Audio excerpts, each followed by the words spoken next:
Putini Krimm on läbi. See oli tore, kuni see kestis, eks ole, Vladimir. Pärast seda, kui sa ebaseaduslikult annekteerisid Krimmi poolsaare, rebides selle Ukraina käest, arvasid sa, et oled kindlustanud oma positsiooni. Sul oli oma väike kroonijuvel ja oma peas olid sa tugevdanud oma alusetut pretensiooni Ukrainale. Aga pärast pikka sõda, mis pidi olema kiire sissetung, on kõik kokku varisenud. Krimm ei ole enam kroonijuveel. Ukraina lõikab kogu poolsaare ära ja valmistub Venemaa Krimmist igaveseks välja tõrjuma. Strateegia on lihtne. Isoleeri, muuda kasutuks ja seejärel hävita. Keskmise ulatusega löögid on kõige võti ning me selgitame, kuidas ja miks Ukraina teeb Krimmis seda, mida ta teeb. Alustame sellest, miks. 27. mail teatas Ukraina kaitseministeerium, et käivitab ametlikult oma logistika sulgemise programmi. Sellele programmile eraldatakse umbes $113 miljonit ning vähemalt esimeses etapis suunatakse see raha otse üksustele, kes viivad üle kogu Ukraina läbi keskmaa lööke Vene logistika vastu. Krimmis oleksid häirekellad löönud Putini poolt poolsaarel loodud marionettvalitsuse kontorites. Kuigi mai lõpus sai Ukraina kavatsus selgeks, teadsid need ametnikud, et Krimmis ja selle ümbruses on sagenenud rünnakud nii logistika kui ka sõjaliste sihtmärkide vastu Krimmi sees. Nende jaoks polnud logistika seiskumine uus probleem. See oli juba suuri probleeme põhjustanud kampaania jätkamine ja laiendamine. Logistika halvamise mõte on suhteliselt lihtne. Kuhu iganes Venemaa suunab oma veokeid ja tankerid, sinna Ukraina lööb ning need rünnakud kestavad kogu suve ja kauemgi veel. Asi on selles, et initsiatiiv oleks Ukraina käes. Kui Ukraina droonid tabavad sihtmärke Luhanski, Donetski, Hersoni ja Zaporižja piirkondades, tunnevad nende piirkondade rindevõitlejad kõik varude kaotuse ja ebapiisavate reservide valu. Kuid mitte ükski piirkond ei tunne toimuvat rohkem kui Krimm, mis sõltub varustusteedest, mis kulgevad läbi kogu okupeeritud Ukraina, et püsida varustatuna ja jätkata elujõulise sõjalise ohuna Ukraina vastu. Krimmi isoleerimine on Ukraina lõppeesmärk. Seda tehes muudab Ukraina kogu poolsaare Putinile ja tema sissetungi ambitsioonidele kasutuks. Selleks, et see isoleerimine toimuks, peab Ukraina olema oma rünnakutes nutikas. Droonide saatmine piirkondadesse, kus Venemaa on koondanud õhutõrje, tähendab, et enamik neist droonidest hävitatakse õhus. Ukraina ei soovi seda. Tal on vaja võimalikult kõrget õnnestumisprotsenti, et logistika halvamise programm töötaks. Viimastel nädalatel oleme näinud, kuidas Ukraina droonid väldivad aktiivselt kõige tihedamat Vene õhutõrjet, mis on paigutatud rindele, ning ründavad hoopis sügaval nende õhutõrje taga. Selle asemel otsivad Ukraina droonid kõiki sõjaväekolonne ja kütuseautosid, olenemata sellest, kas need liiguvad Krimmi poole või sealt ära. See tähendab, et peaaegu kogu okupeeritud Ukraina on Ukraina rünnakute sihtmärk, arvestades Krimmi staatust logistilise sõlmpunktina, mille kaudu Venemaa toob vägesid ja varustust mandrilt Ukrainasse. Siin hakkab juba natuke näha olema, kuidas Krimmi isoleerimine tegelikult toimub. Aga Ukrainal ei ole mingeid illusiooni selle kohta, mida see kõik nende suvekampaania jaoks tähendab. Poolsaare eraldamine ülejäänud okupeeritud Ukrainast on tohutu ettevõtmine. Venemaa on seda fakti ära kasutanud juba oma sissetungi algusest peale. Krimm on olnud ja on siiani Venemaa pealetungioperatsioonide stardiplatvorm tänu oma rollile logistilise sõlmpunktina. Seal asuvad sõjaväe lennuväljad, laskemoonalaod, rakettide ja droonide stardiplatvormid ning suured relvalaod, mida täiendatakse ja mille varusid suunatakse okupeeritud Ukrainasse. Krimmist saab Venemaa välja saata allveelaevu ja sõjalaevu. Vähemalt oli see nii. Ukraina kampaania Venemaa Musta mere laevastiku vastu, mille käigus on kolmandik sellest laevastikust hävitatud ja ülejäänud on sunnitud lahkuma oma peamisest baasist Sevastoopolis, on sellele tugeva hoobi andnud. Aga see, mida me näeme, on üks põhjus teise järel, miks Ukraina peab Krimmi isoleerima. See on strateegilisest seisukohast liiga väärtuslik, et seda eirata, ja Putini sõjaline jõu kogumine poolsaarel on sümboliks domineerimisest Ukraina üle, mida Venemaa juht tahab maailmale näidata, et tal on see olemas. Kuigi see ettevõtmine võib olla tohutu, oli see ka vajalik. Krimm on olnud Putini plaanide keskmes alates hetkest, kui ta tungis sisse.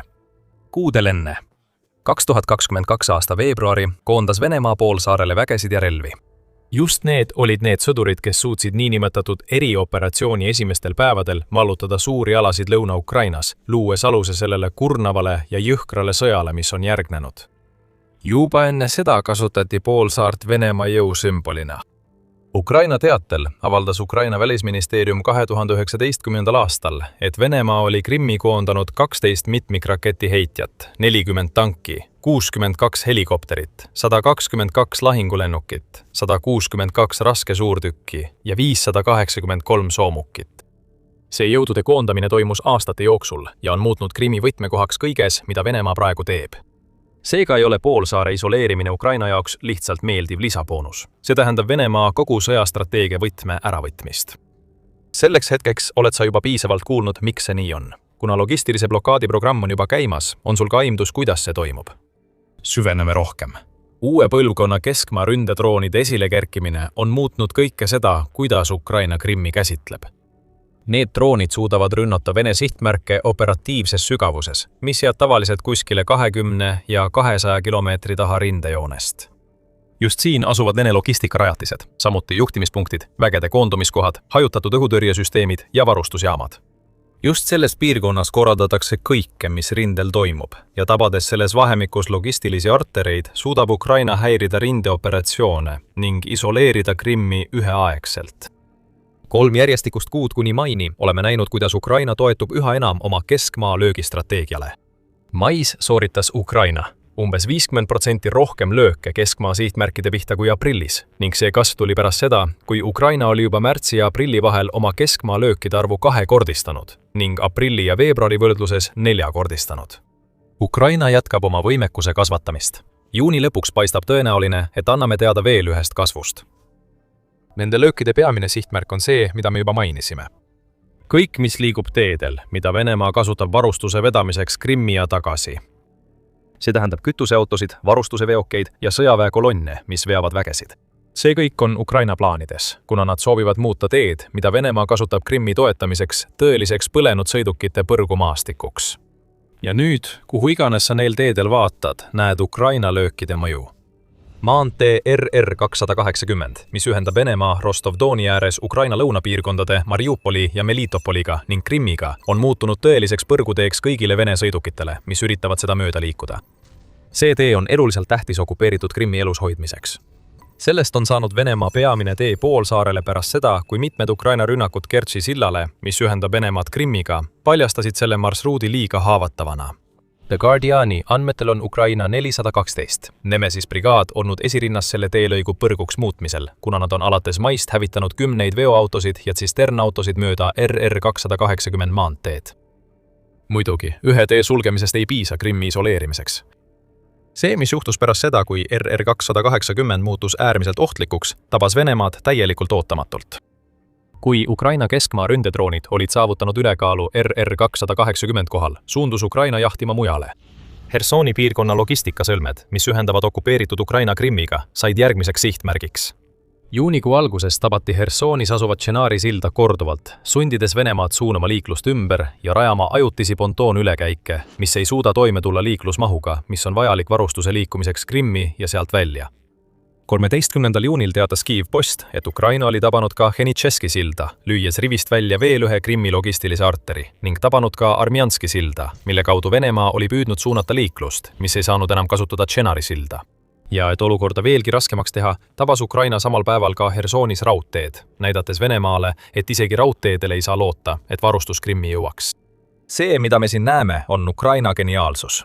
Esiteks lõikas ta läbi Kägiveeni, muutes RR289 kõige riskantsemaks teeks kogu okupeeritud Krimmis. See tee on endiselt sihtmärgiks ja jääb selleks nii kaua, kuni Venemaa seda kasutab. Kui Kägiveenist voolab verd hävitatud sõidukite ja põleva kütuse näol, liigub Ukraina nuga edasi iga teise veeni ja arterini, mis hoiavad Krimmi pead elus. Ükshaaval lõikavad keskmaa ründedroonid need veenid ja arterid läbi ning see jätab Krimmi peata ja isoleerituks. Numbrid räägivad Ukraina kampaania lugu ja Ukraina teeb veelgi rohkem Krimmi isoleerimiseks. Aga enne kui me sellesse kõigesse süveneme, tuletan kiiresti meelde, et vaatate saadet The Military Show. Kui saate kanalilt uusi teadmisi, siis kindlasti vajutage tellimisnuppu, et näha rohkem meie videoid. Tuleme korraks tagasi R280 juurde. Kyiv Post avaldab, et satelliidipildid näitavad Ukraina kampaania tulemust selle tee vastu. Nüüd on selle maantee ääres üle 300 Vene veoki vrakki. Kõik kas maha põlenud või täielikult hävitatud Ukraina droonirünnakute poolt juba ainuüksi juuni esimesel poolel. Lisaks sellele oli veel palju teisi, mida Ukraina tabas mais. Ja 7. kuni 13. juunini ühinesid Ukraina erioperatsioonide jõud 475 kood 9,2 ja esimese üksusega. Da Vinci üksused viisid väljaande sõnul läbi üle 100 löögi ja väljalennu Krimmi põhjaosas asuvate maismaa koridori kitsaskohtade vastu. Uutele hiigeldroonidele lisanduvad kahju tekitamiseks ka vanad lemmikud, sealhulgas Liuchi ja FP-1. Räägitakse isegi ülisalajasest droonist nimega Morrigan, mis hävitab õhutõrjesüsteeme ja toetusihtmärke Krimmis ja selle ümbruses, et puhastada tee Ukraina teistele droonidele. Ukraina teeb siin seda, et muudab Krimmi sisse- ja väljapääsuteed läbimatuks. Ja kui veoautod ei saa mööda neid teid sõita, hakkavad Venemaal võimalused poolsaare varustamiseks otsa saama. Muudes piirkondades näeme ka, kuidas Ukraina meredroonid jätkavad mereväe kampaaniat, mille käigus on Ukraina muutnud Musta mere Venemaa jaoks tähtsusetuks, hoolimata sellest, et Ukrainal endal peaaegu polegi mereväge. United24 Media teatel takistab Ukraina meredroonide arsenal laevade vaba liikumist Krimmi ümbruses, mis tähendab veel ühe varustusliini katkemist. Need droonid on nüüd veelgi ohtlikumad kui siis, kui nad Musta mere laevastikku laastasid. Nüüd on neist saanud täisväärtuslikud platvormid, märgib väljaanne. Mõnda neist kasutatakse otseste kamikaatse rünnakute läbiviimiseks, olles laetud sadade kilogrammide lõhkeainega. Teised on merel baseeruvad platvormid Ukraina õhudroonidele, mis saavad meredroonidel startida, et rünnata õhusihtmärke ja korraldada lööke laevade vastu. Ukraina mereväe fookus on laienenud ka Aasovi merele, mis ühendub otse Krimmi idarannikuga. 5. juunil teatas BBC, et Ukraina oli kinnitanud rünnakuid 5 laeva vastu Aasovi merel ja okupeeritud alade rannikuvetes. Ukraina väitel olid kõik need laevad seotud Ukraina vilja varastamisega ning kütuse ja sõjalise lasti vedamisega. Seega on selge, et logistikablokaadiprogramm ei keskendu ainult teedele. Krimmi suunduvad toidu, kütuse ja varustussaadetised tehakse samuti kahjutuks. Kui Putin loodab ekslikult, et Ukraina võib aeglustuda ja Krimmil on veel võimalus mitte täielikult isoleeritud olla, siis peab ta sellest lootusest kiiresti loobuma. Ukraina ei kavatse tempot maha võtta, kõik alles algab. Vaatame Krimmi poolsaart, ütles Ukraina mereväe pressiesindaja Dmitri Pletnjuk 14. juuni intervjuus Ukraina telekanalile Freedom. Seda ümbritseb 3 küljest vesi ja vastavalt sellele peaks selle territooriumi varasemate sõdade ajalugu andma okupantidele märku, et need kõik lõppesid enam-vähem ühtemoodi ja alati mitte eriti hästi, taganemisega, hoiatab Platonchuk. Ja see ongi kogu mõte.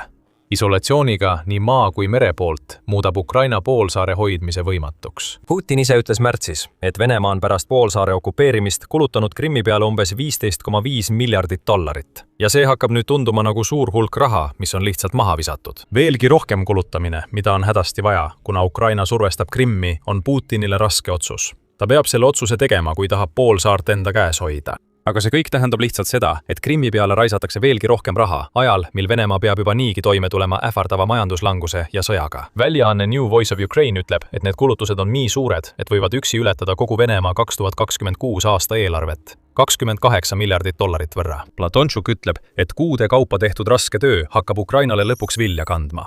See, mida me praegu näeme, ei ole ühe päeva töö tulemus. See on süsteemne pingutus, mis on kestnud juba pikka aega. Ja me võime tegelikult öelda, et nüüd näeme selle töö vilju, ütles ta kanalile Freedom.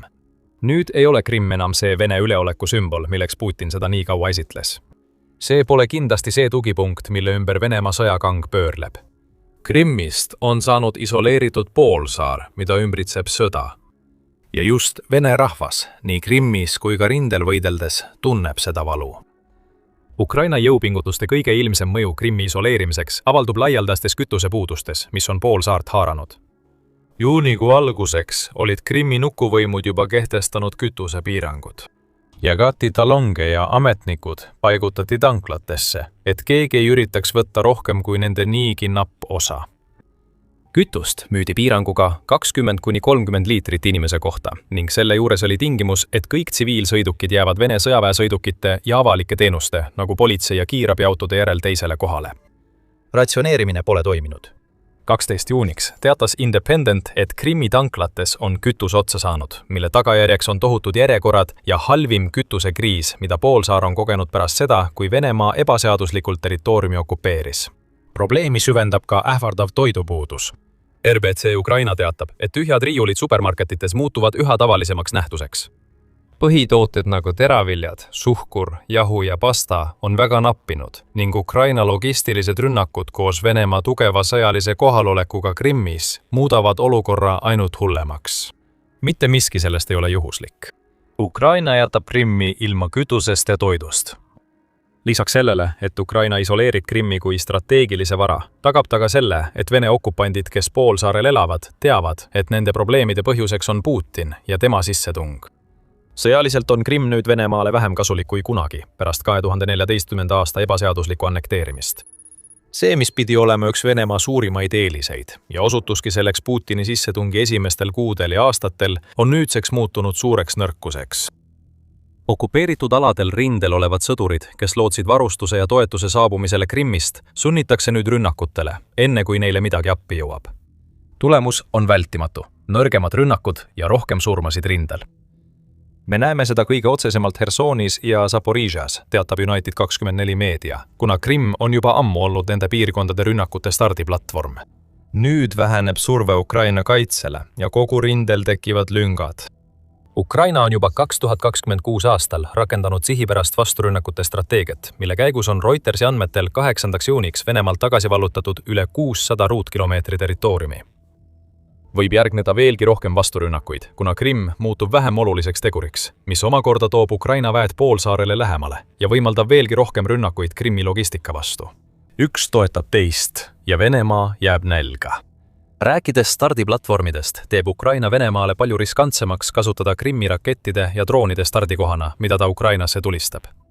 Krimm pole selles osas veel kasutu. Vene rünnak Ukraina vastu. 14 juuni ööl vastu 15. juunit tõestas seda, kuna Venemaa suutis poolsaarelt välja lasta 3 M22 Zircon laevatõrjeraketti ning osa 611 Stründe droonist, mis selle rünnaku käigus Ukrainasse saadeti. Kuid kuna õhutõrjesüsteeme võetakse maha ja ressursse suunatakse Ukraina logistiliste löökide tõkestamisse, muutub Venemaa jaoks Krimmi territooriumilt rünnakute korraldamine üha riskantsemaks. Iga raketi- ja droonibaas on nüüd sihtmärk. Ja kuna nende logistika on katkestatud, on Venemaal ka raskem neid baase varustada ja pärast Ukraina lööke remonti teha. Tasa ja targu lõdveneb Putini kontroll Krimmi üle. Pletnjuk selgitab öeldes, mingil hetkel koguneb kriitiline mass kaotusi, mis lõpuks viib kogu süsteemi kokkuvarisemiseni. Teisisõnu, Krimm muutub varast tõsiseks koormaks. Poolsaarele valatud raha läheb raisku. Krimmi suunduvad ja sealt väljuvad varud muutuvad sihtmärkideks, mis tähendab veelgi suuremat raha raiskamist, kuna Venemaa kõige olulisemale okupeeritud territooriumile tekitatakse üha rohkem kahju. Ja samal ajal kasvab sotsiaalne surve Putini ja tema kaaslaste peale. Krimmi nukurežiim peaks kiitlema viimaste Vene võitude üle. Selle asemel on nad sunnitud tunnistama, et Ukraina korraldab peaaegu iga päev edukaid rünnakuid ning ei saa eirata tulekahjusid ega pidevat hädaabiteenistuste liikumist Ukraina poolt rünnatud kohtadesse Krimmis ja ümbritsevatel aladel. Mis puudutab Ukrainat, siis see jätkab oma tegevust. Kuigi maapealne sissetung Krimmi tagasivõtmiseks tundub ebatõenäoline, muudab poolsaare isoleerimine selle Venemaa jaoks kasutuks. See võiks sundida Putinit läbirääkimiste laua taha ning annab Ukrainale väärtusliku mõjujõu rahu läbirääkimistel. Kui Putin keeldub, kaotab ta Krimmi. Vabastamine ei tule Ukraina sõdurite marssimisega, vaid Venemaa taandumisega poolsaarelt, mis muutub kiiresti eluohtlikuks paigaks. See on kõik tänu Ukraina strateegiale. Ja kui soovid saada aimu, mida Ukraina on Venemaa ja Krimmi vastu teinud, siis meil on sulle ideaalne video. Kas sa mäletad Armianski ületuskohta, mida me varem mainisime? Ukraina tõestab, miks on Venemaal väga halb mõte kasutada seda ületuskohta, et hoida liiklust Krimmi suunal käigus. Vene sõidukite kolonn sõitis sellele sillale. 2 minutit hiljem polnud neist enam jälgegi. Saate teada, mis juhtus, kui vaatate meie videot. Kui teile see video meeldis, siis ärge unustage tellida The Military Show'd, et näha rohkem meie analüüse Ukraina Krimmi kampaaniast. Ja nagu alati, aitäh vaatamast!